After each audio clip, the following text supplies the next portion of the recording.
करता। आंटी चुप रहिए, बदतमीज चुप रहे। मूलतः सवाल यह है कि जो लोग अतीक और अशरफ को शहीद बताने का प्रयास कर रहे हैं, जो लोग अतीक और अशरफ के बारे में शहीद करने का महाराष्ट्र के भीड़ में पोस्टर लगा रहे हैं, क्या आपको लगता है कि वो गलत कर रहे हैं, नाइंसाफी कर रहे हैं शहीदों के साथ? गुंडे थे ये लोग। देखिए, अगर कोई भी व्यक्ति निजी आस्था के तौर पे उनको कोई मसीहा कहता है, क्या कहता नहीं मालूम, लेकिन अदालत जो है, अदालत क्या कहती है उनके बारे में और उनका क्या रिकॉर्ड रहा है, वो कितनी बार विधायक रहे, सांसद रहे या अपराधी रहे। मैं ना तो मैं शहीद होने का सर्टिफिकेट दूंगा और ना मैं उनको आतंकवादी कहूंगा, ना मैं उनको कुछ और कहूंगा, क्योंकि हमारी अदालत जो कहेगी।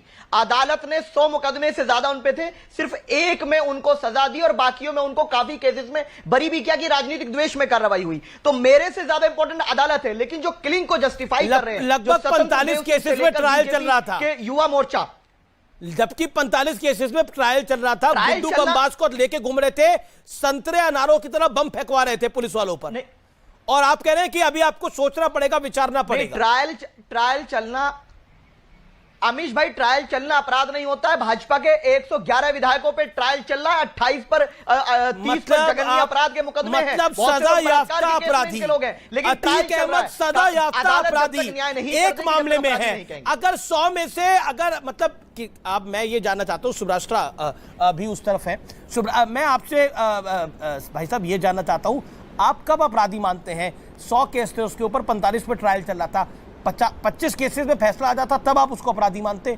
यानी एक में अपराध अगर सिद्ध हो जाए और सजा याफ्ता हो जाए तो आपकी नजर में अपराधी नहीं है? ये नई डेफिनेशंस आ रही हैं सारी निकल के, कमाल है, मतलब डिपेंड करने का तरीका। नहीं, अपराध सुनिए, अगर अदालत ने किसी को अपराधी घोषित किया है, फैसला दिया है और हमारी माननीय उच्चतम न्यायालय तक वो पहुंच चुका है और माननीय उच्चतम न्यायालय ने फैसला दे दिया है, तो फिर कोई रास्ता नहीं बचता। लेकिन माननीय उच्चतम न्यायालय ने शायद एक भी अपराधी घोषित नहीं किया, माननीय उच्चतम न्यायालय ने, वरना कुलदीप सेंगर पे लगवाइए, आज तो करवाइए एनकाउंटर कुलदीप सेंगर का। नहीं, अभी एनकाउंटर को भी जस्टिफाई कर रहे हैं, पुतिन का एनकाउंटर भी होना चाहिए था। और सुब्राष्ट्रा, आप अगर किसी को सजा याफ्ता हो जाए तो उसको आप अपराधी मानती हैं कि आप भी मानती हैं कि 100 मुकदमे हैं, 50-50% स्ट्राइक रेट होना चाहिए, उसमें अपराध तय हो तब अपराधी है, नहीं तो कैसे अपराधी होगा कोई? एक आध मर्डर पे कोई अपराधी थोड़ी हो जाता है। ये नई कहानी है जिस देश की, एक आध मर्डर पे कैसे अपराधी हो जाएगा सुब्राष्ट्रा कोई? धन्यवाद। अभी आप देखते रहिए, अभी इनके एमएलए होने पर, एमपी होने पे नाज किया गया, अभी एक आध छोटे मोटे अपराध कह करके दरकिनार किया गया कि भाई न्यायालय ने अभी तो फैसला नहीं दिया बहुत सारे केसेस पर। अरे भाई, न्यायालय ने तो बहुत सारे भारतीय जनता पार्टी के शीर्षस्थ नेताओं पे फैसला दे दिया था, उनको बरी कर दिया, तो ये लोग छोड़ दिया क्या इन्होंने रोना उनका नाम ले लेकर?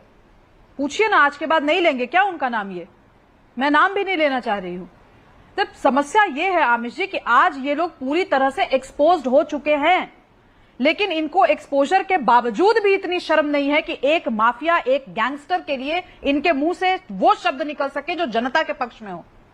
मतलब बात ऐसे की जा रही है जैसे अतीक ने पता नहीं उत्तर प्रदेश में कितना सुख चैन की जिंदगी लोगों को दी हो, और ये अपने आप को जो यहां पे बैठे हैं, 3 लोगों को आपने बुलाया है और ये तीनों लोग कहीं ना कहीं मुस्लिम एंगल की बात हल्के से करके निकलने का प्रयास कर रहे हैं। इनको शर्म नहीं आ रही कि आज आप ही के शो पर एक जीशान बैठे हैं और ऐसे कई जीशान हैं जो कि जिनका मजहब किया, संतरास दिया है उस व्यक्ति ने, उन्होंने जो बात बताई, बिल्कुल भी शर्म नहीं, ना तो अपने मजहब का, और उस व्यक्ति को शहीद बताने का प्रयास हो रहा है। जिशान ने जो बात बोली, शादाब चौहान, उस पर क्या बोलेंगे? मदरसे से बच्चियों को उठाया गया था, मदरसे से बच्चियों को उठाया गया था। आमिश जी, ये तो यंग लीडर्स को आपने बिठा रखा है, जो यंग लीडर्स ये कह रहे हैं कि भैया कोर्ट का फरमान जब तक नहीं आएगा तब तक वो बच्चियां रोती रहे, हम क्या कह सकते हैं? जवाब हम क्या कर सकते हैं? अरे सुन तो लीजिए, अब फिर आप ये बोलेंगी, बहुत ही स्पष्टता के साथ कह रहा हूं कि अगर मदरसे की बच्ची बच्चे के साथ अगर कोई दरिंदगी करता है, मदरसे के नहीं, अगर गुरुकुल की बच्ची अगर नहीं है भाई, किसी भी बच्ची के साथ अगर कोई दरिंदगी करता है, आंटी चुप रहिए, बदतमीज चुप रहे, बदतमीज मत कर रहे हैं आप, चुप रहे, बदतमीज, बीच में मत बोल, ए आंटी चुप रहे, बीच में बोल रही है ये बेगैरत औरत, ताड़का चुप रहे, ताड़का, अगर मैं बीच में बोलूंगी बदतमीजी कर रहे हैं, ताड़का चुप रहे, ताड़का चुप रहे। क्या मैं बदतमीजी कर रहे ताड़का हैं हूं शादाब? या मैं ये सीता हूं बदतमीजी या है, मैं किसी दुर्गा की हूं, बीच में तू नहीं नहीं वो बताने वाला हो सकता शादाब चौहान, जिसके नाम के आगे खुद वरुण शंकर की तरह बैठा हुआ है तू मुझे बताएगा? तेरे साथ एक्चुअली ऐसी ही बात की जानी चाहिए। तू इस लायक नहीं है कि तेरे साथ कोई डिबेट में बैठे। मैं नहीं बात कर सकती आमिर जी ऐसे, नहीं, मैं नहीं कर सकती। ये और ये पीस पार्टी का प्रवक्ता कहीं भी अगर दिख जाए मुझे, कहीं भी अगर ये मुझे दिख जाए, मैं इसको नारी शक्ति से परिचित करवाती हूं कि क्या होता है। ऐसे गली के छुट भैया नेताओं को बहुत सूता है मैंने, गली चौराहे पर सूता है ऐसे लोगों को। नहीं, देखिए सदा नहीं भाषा नहीं ये भाषा में बर्दाश्त नहीं कर सकती।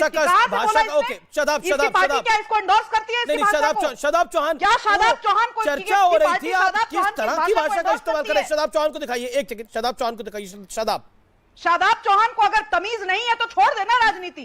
आप नॉर्मल चर्चा हो रही थी शादाब, आपको खेत जताना चाहिए अपनी भाषा में। शादाब एक सेकंड, शुभराष्ट्र शादाब आपके पास मौका है, खेत जताएगा। एक second Shubhrashtra give me time, Shubhrashtra give me time, खेत जताइए Shadab Chauhan. No Amit, I am not giving you time. ये मेरी लड़ाई है, ये मैं लड़ूंगी।